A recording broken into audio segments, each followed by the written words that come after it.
Bonjour, bonsoir et bienvenue dans Au clair de la lune, le podcast du collectif Moonlight Flowers. Nous sommes une association étudiante rassemblant des amatrices et amateurs de fantastique, de fantasy et de science-fiction. Notre principale activité est un atelier d'écriture qui a lieu tous les mardis au foyer de lettres philo-musique de l'université Toulouse 2 Jean Jaurès. Et encore une fois, nous sommes en retard! C'est qu'il est compliqué de rassembler tout le monde, surtout quand une pandémie est en cours.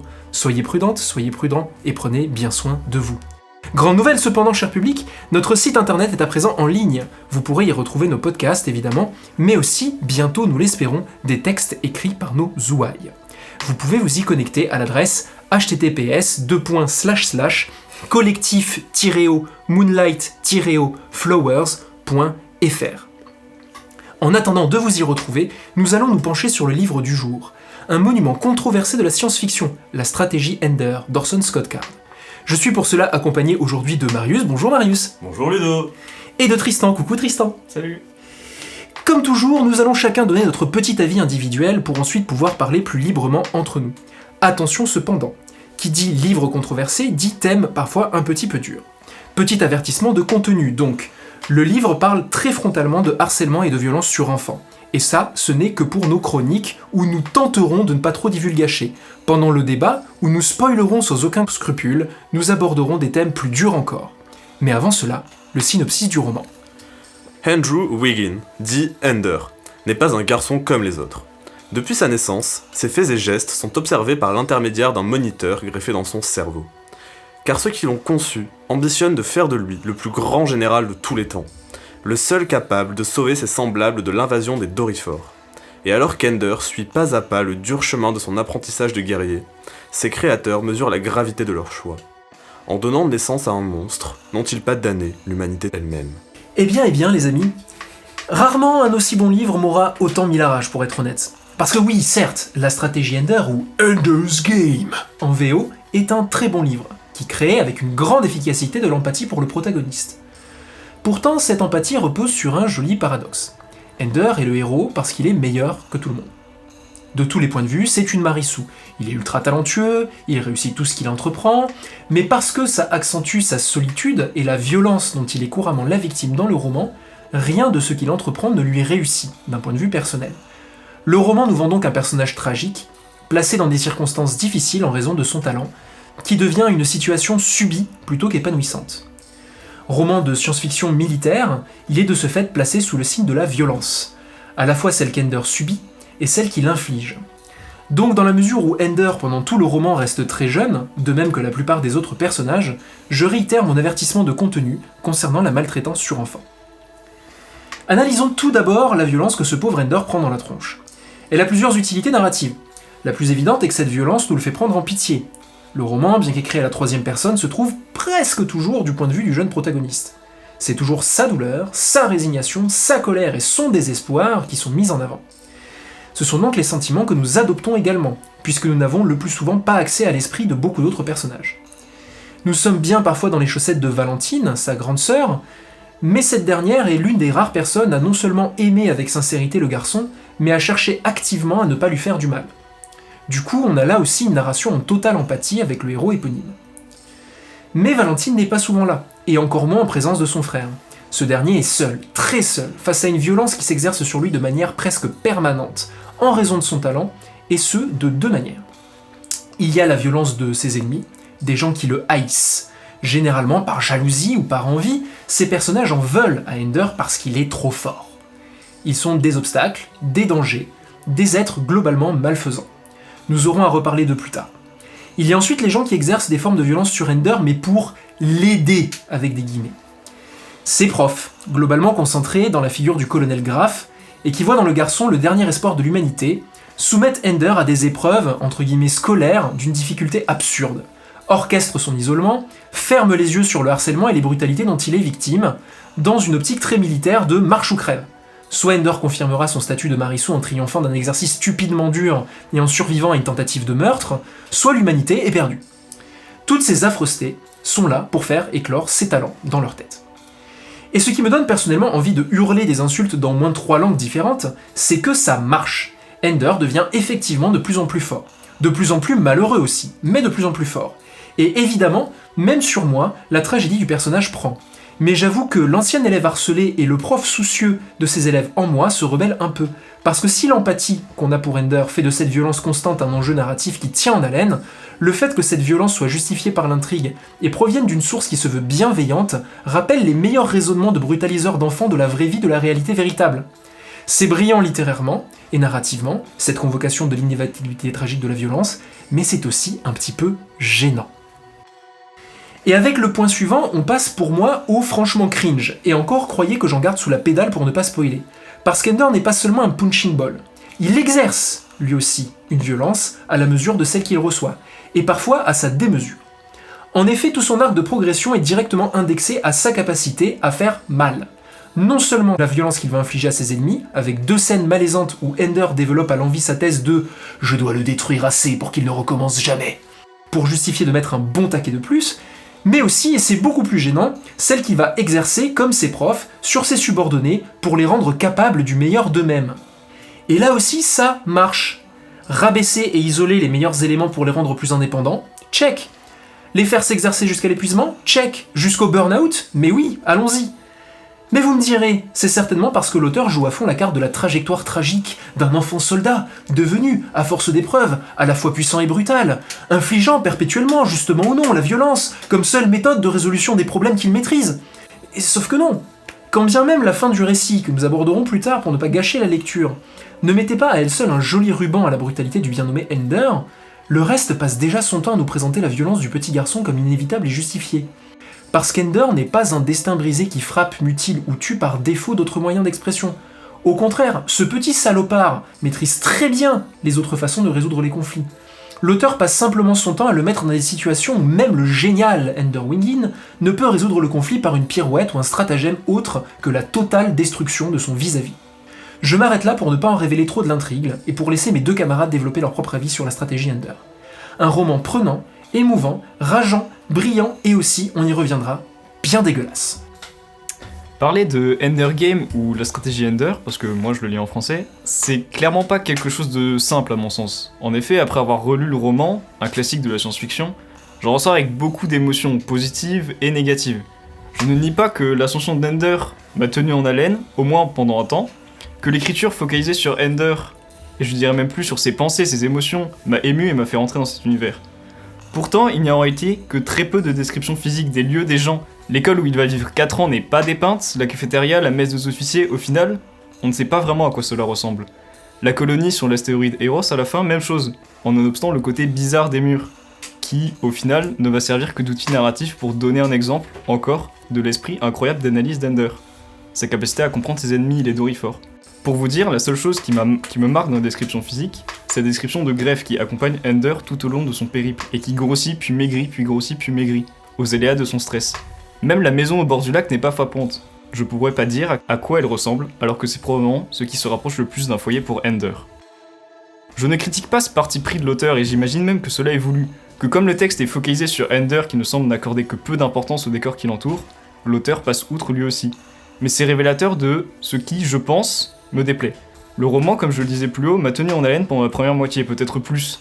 Néanmoins, au bout d'un moment, les schémas se répètent, les défis, les batailles, les victoires incessantes d'Ender, le cycle de violence dont il veut sortir mais qu'il perpétue. Le lecteur n'a plus d'attente autre que celle, partagée avec Ender, que de voir arrêter ce cycle de violence qui s'en sorte d'une manière ou d'une autre. Mais il ne s'en sort pas.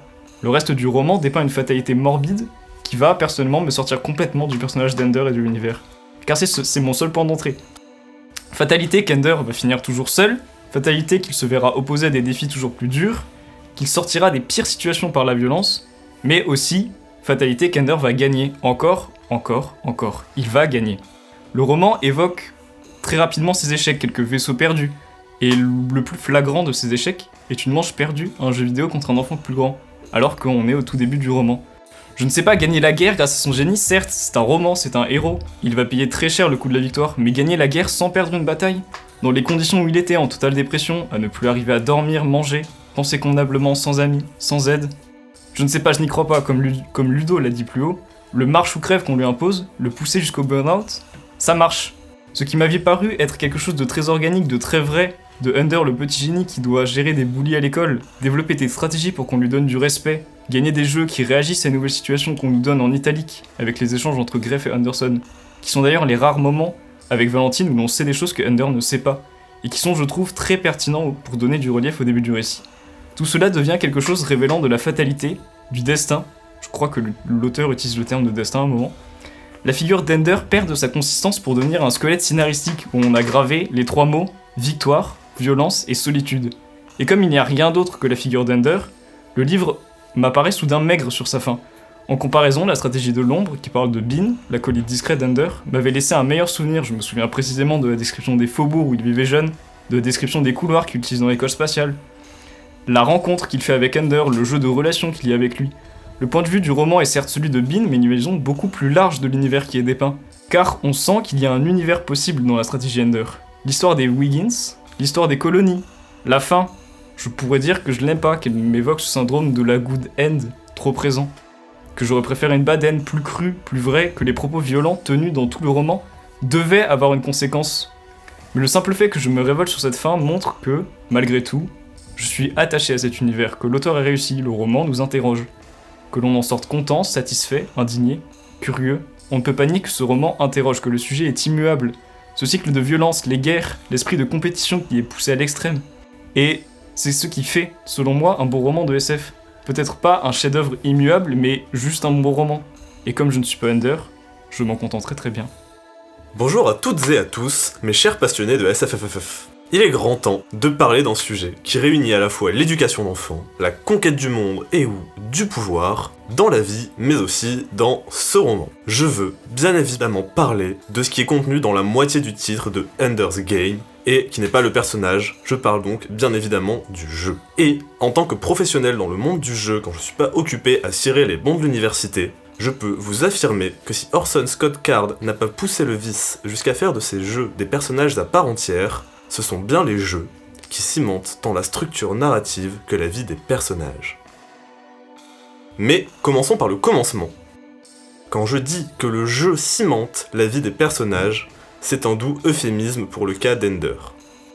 En effet, à 6 ans, celui-ci est envoyé à l'école de la guerre, école dans laquelle il n'est jamais, quasiment jamais, fait mention d'une quelconque classe ou d'un quelconque cours, à moins que ce ne soit pour dire à quel point celui-ci passe à l'arrière-plan. Même si Ludo a apporté des nuances et en rapportera sûrement plus tard à ce que je vais dire, en termes d'éducation, dans une institution, Orson Scott Card est en quelque sorte ce que l'on pourrait appeler un précurseur. En effet, ici, pas besoin de vieux tableaux noirs sur lesquels des craies poussent des cris à faire éclater les fenêtres. Tout ce que les élèves ont besoin d'apprendre en priorité, oui, on est quand même dans une école militaire.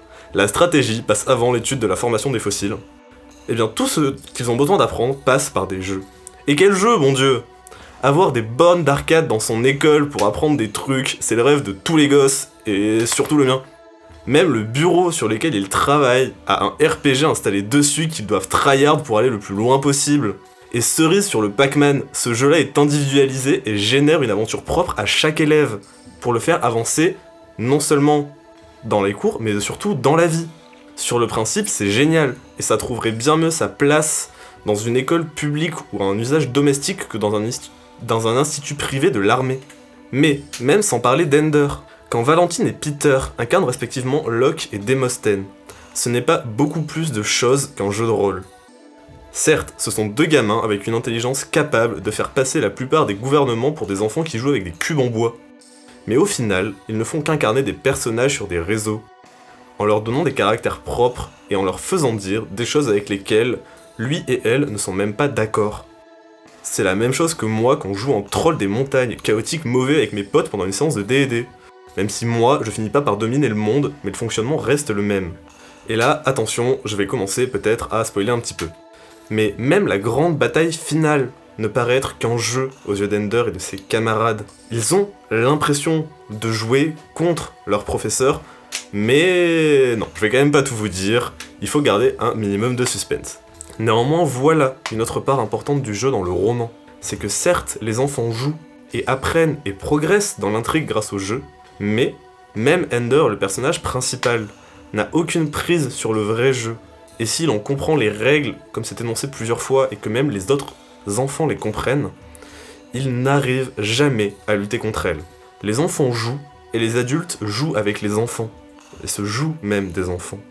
Le seul moment où Ender est en permission, et c'est le seul moment où il ne joue pas, c'est bien le seul moment où il n'est pas testé et où on ne se sert pas de lui, comme dans le personnage dont on souhaiterait juste maxer les capacités.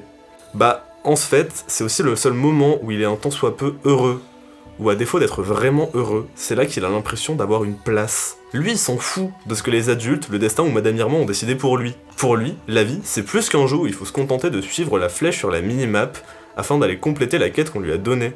Pour lui, la vie c'est un assemblage complexe de sentiments qui s'entrechoquent les uns les autres, et dont la rencontre fout autant de bordel dans la tête que la rencontre des 2 étoiles dans l'espace. Et elle est là, à mon sens, la vraie tragédie du personnage d'Ender, c'est qu'il a été désigné comme personnage principal d'un jeu bien avant sa naissance, et que lui, il a beau avoir pris la pilule rouge et avoir suivi Alice et Morpheus au fond du terrier, il ne pourra jamais sortir de la matrice. Il doit jouer son rôle, parce que c'est pas lui qui commande son avatar. Et bien après ça, maintenant ça y est, nous pouvons enfin parler sans être liés à un texte. Nous allons pouvoir parler un peu de ce que nous voulons. Et comme d'habitude, je suis un tyran, donc je vais commencer.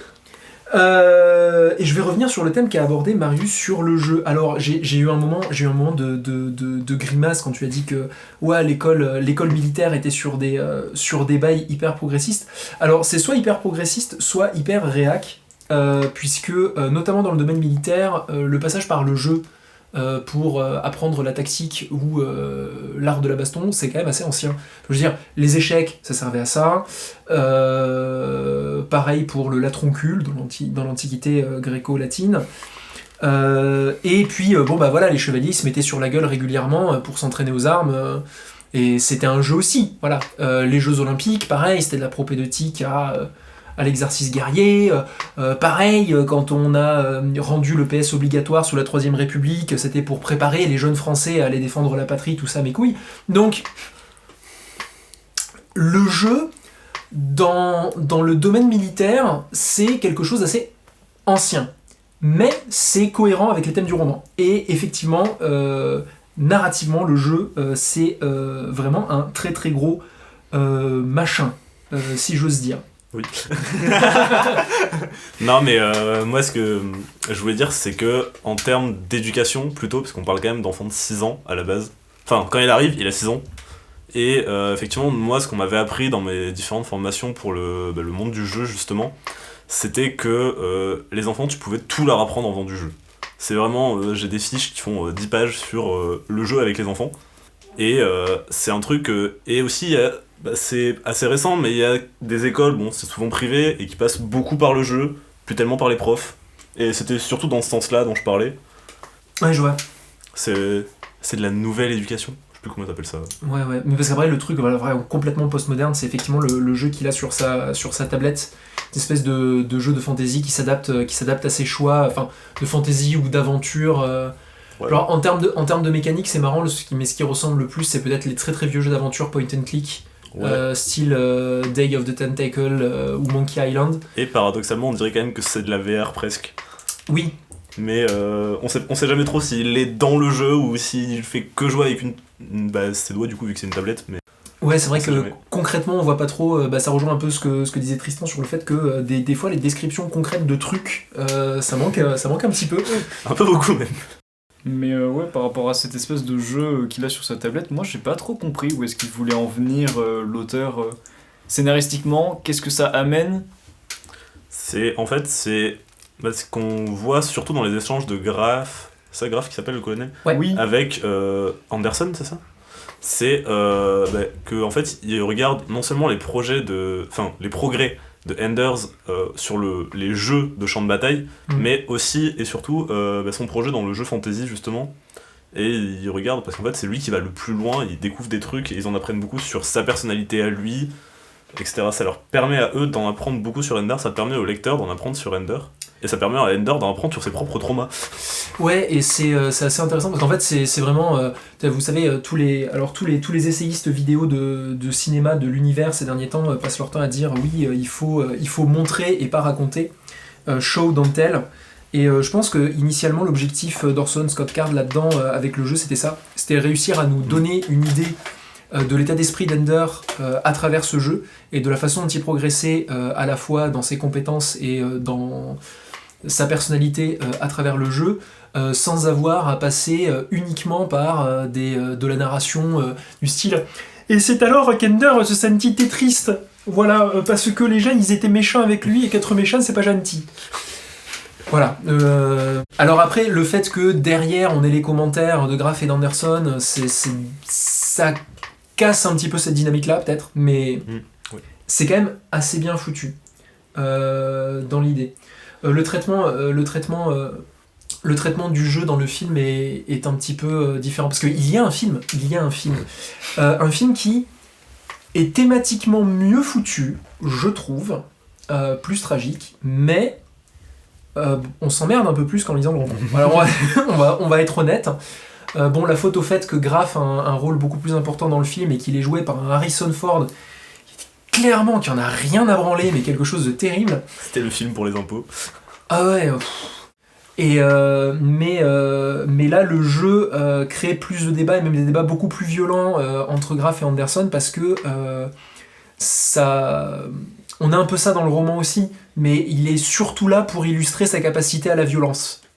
Et effectivement, il y a tout un tas de trucs dans le jeu. Enfin, peut-être je laisse quelqu'un d'autre en parler. Du film, je sais pas. Franchement, j'ai pas voulu m'infliger ça. Mais...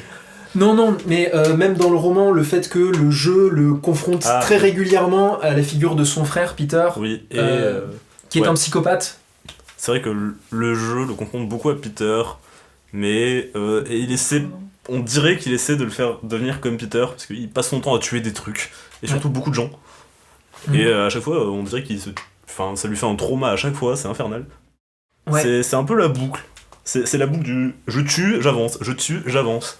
Et ça va être un peu ça tout le roman d'ailleurs. Bah, et c'est ça à la fois dans le jeu, mais aussi dans la vraie vie. Enfin, moi j'avais l'impression que ce jeu c'était une espèce de surcouche de regardez, Ender va plus loin, il est meilleur que les autres, mais il est violent aussi envers les autres. On lui inflige de la violence, il renvoie de la violence, et il y a cette boucle de violence et de compétition et de solitude. Et pendant ce temps, t'as Ender qui est là, non mais la violence c'est mal. Oui, en fait c'est ça. Et on pense que ça va être quelque chose de tragique, mais le fait est que c'est son progrès dans le jeu et son progrès dans l'histoire est toujours, mais indexé de manière totalement parallèle avec sa capacité à faire du mal aux gens. Et on va aborder, je pense, du coup, le thème suivant, parce que, évidemment, Ender avance dans le roman en étant capable d'une violence de plus en plus grande et de plus en plus efficace, et ça culmine, attention, spoiler, et surtout, attention, avertissement de contenu. Allez, cette fois-ci, les enfants, on va parler de génocide. Voilà, vous êtes prévenus. Parce que la 4e de couverture nous définit ça comme un roman humaniste, mais... Ça, c'est la meilleure. Mais va falloir qu'on dise les thèmes, et donc à partir de maintenant, on va vraiment spoiler comme des gros bâtards. Donc,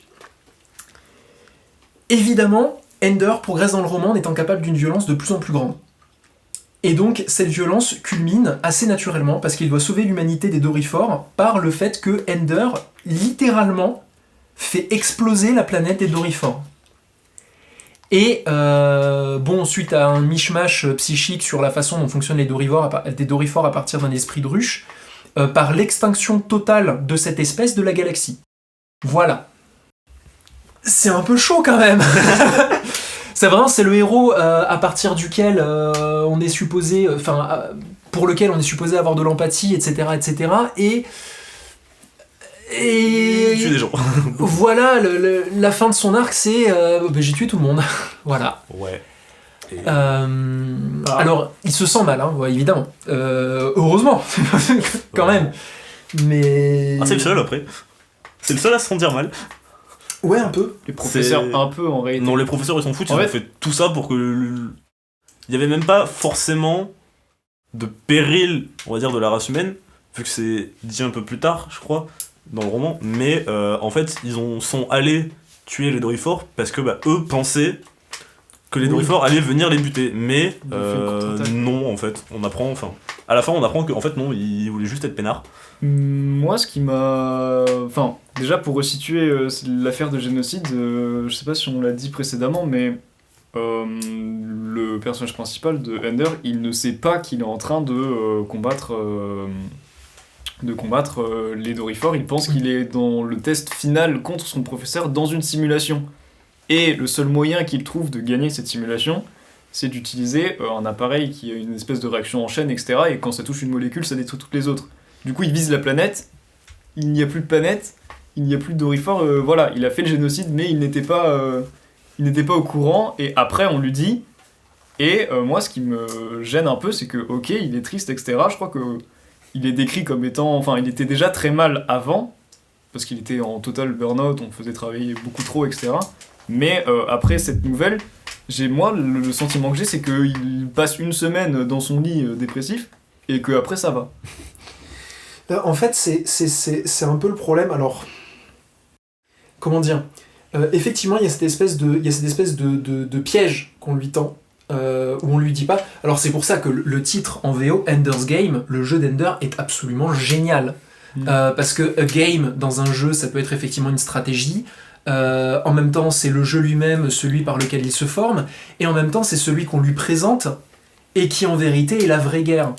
Et donc, le titre et la façon dont c'était géré la fin avec la tromperie finale, genre, on a l'impression que ça va être une tragédie absolument terrible de cet enfant qui, contrairement à son frère, est fondamentalement bien intentionné et qui est finalement sous le contrôle des adultes, comme l'a dit Marius dans sa chronique.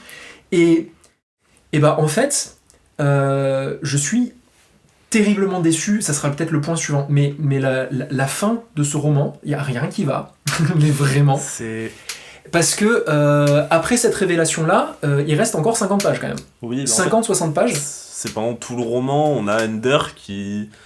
Certes, il avance, il tue des gens, et à chaque fois, t'as une espèce de paragraphe misérabiliste après qui est fait du mal. Et il est là, il s'en veut, et ça passe. Mais bon, ça s'accumule, mais t'as l'impression que c'est juste... Il s'en va un moment, puis ça passe, puis après il s'en revient un moment, mais pas plus qu'avant. Genre t'as l'impression que c'est reset à chaque fois.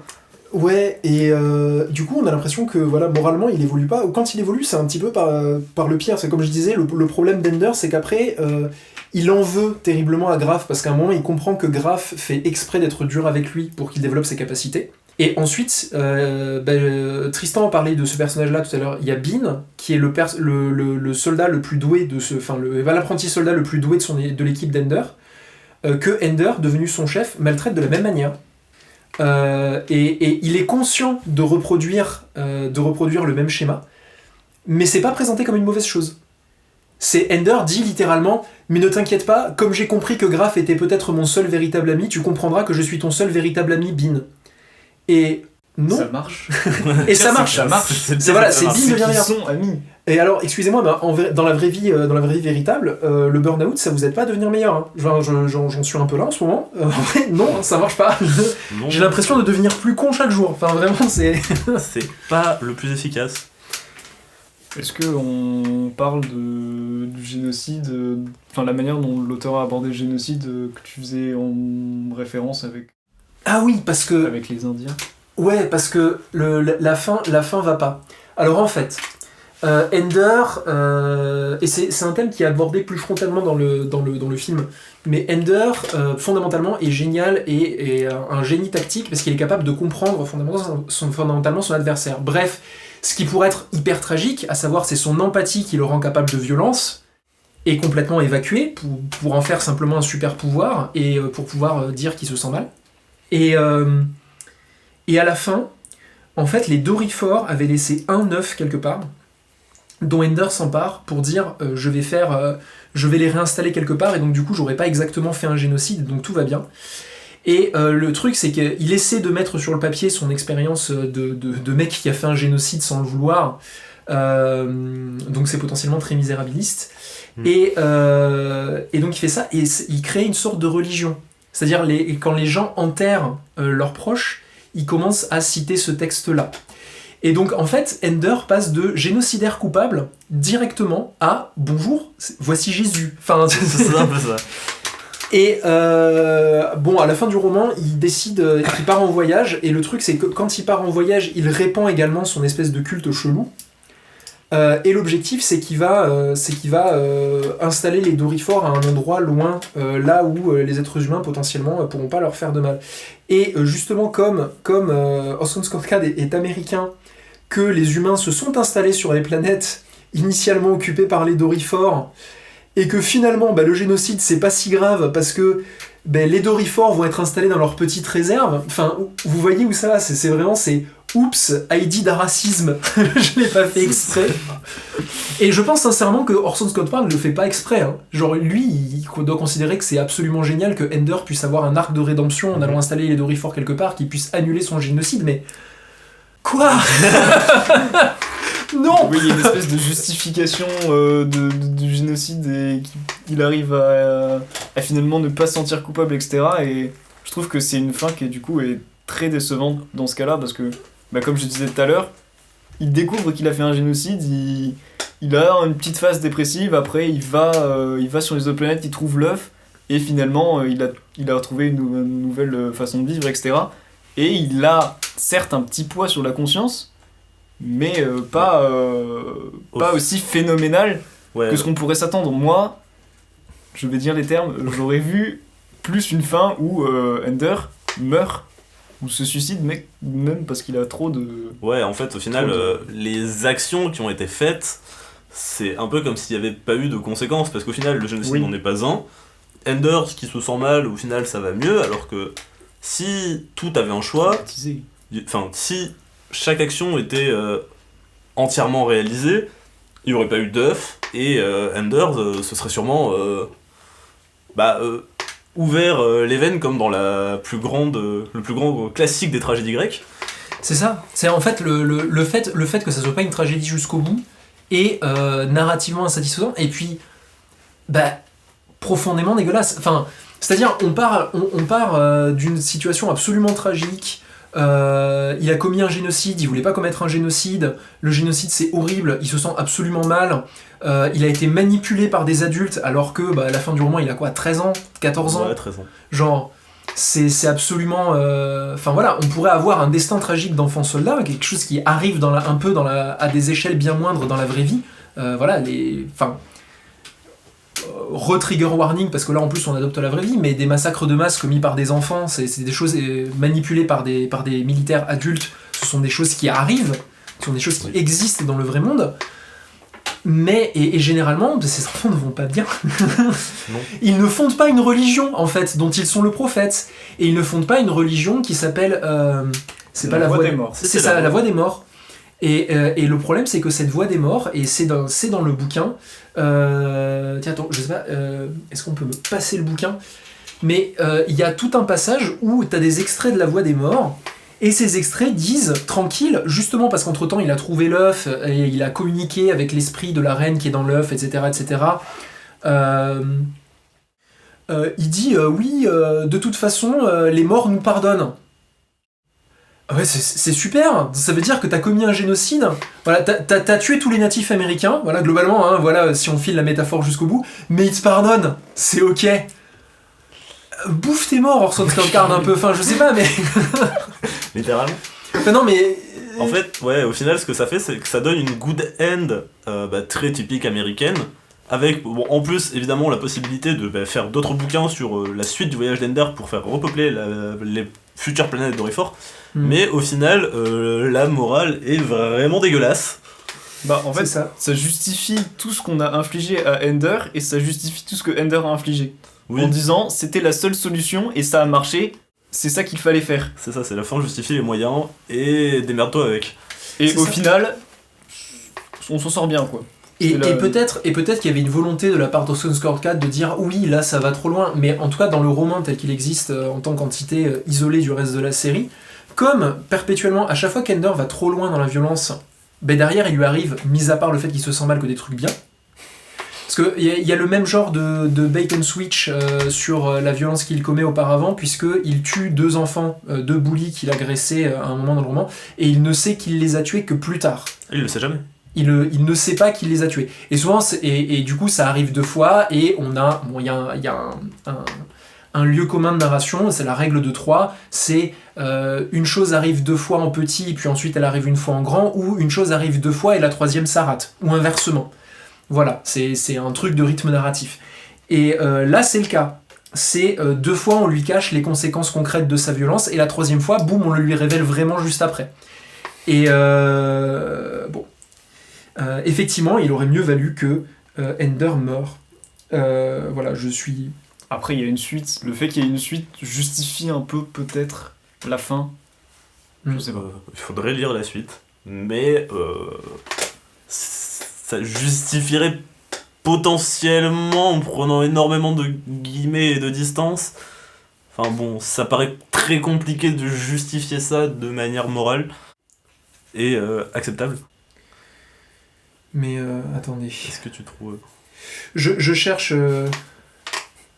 Un passage. Voilà, alors c'est La Voix des Morts, et La Voix des Morts, c'est donc le livre écrit par Ender, et ce sont les Dorifors dans l'esprit d'Ender qui parlent. Si seulement nous avions pu communiquer avec vous, disait la reine avec les mots d'Ender. Mais c'était impossible. Aussi demandons-nous simplement ceci, que vous vous souveniez de nous, non pas comme des ennemis, mais comme des sœurs tragiques déformées par le destin, Dieu ou l'évolution. Nos différences se seraient comme par miracle effacées si nous nous étions embrassés, au lieu de quoi nous nous sommes entretués. Non, surtout les Dorifors qui sont morts quand même. Mais nous vous accueillons malgré tout comme des amis à présent. C'est extrêmement commode, ils sont tous morts. Venez dans nos demeures, filles de la terre, installez-vous dans nos galeries, moissonnez nos champs, tuez nos bisons. Non, pardon, ça c'est moi qui rajoute. Ce que nous ne pouvons accomplir, vous serez nos mains pour le faire à notre place. Que les arbres fleurissent, que les champs mûrissent, que le soleil vous réchauffe, que les planètes soient pour vous fertiles. Vous êtes nos filles adoptives et vous êtes rentrées chez vous. Voilà. C'est les Indiens reviennent d'entre les morts pour dire non mais c'est ok, construisez un hôtel sur l'endroit où on enterrait nos morts, promis on viendra pas vous hanter quoi.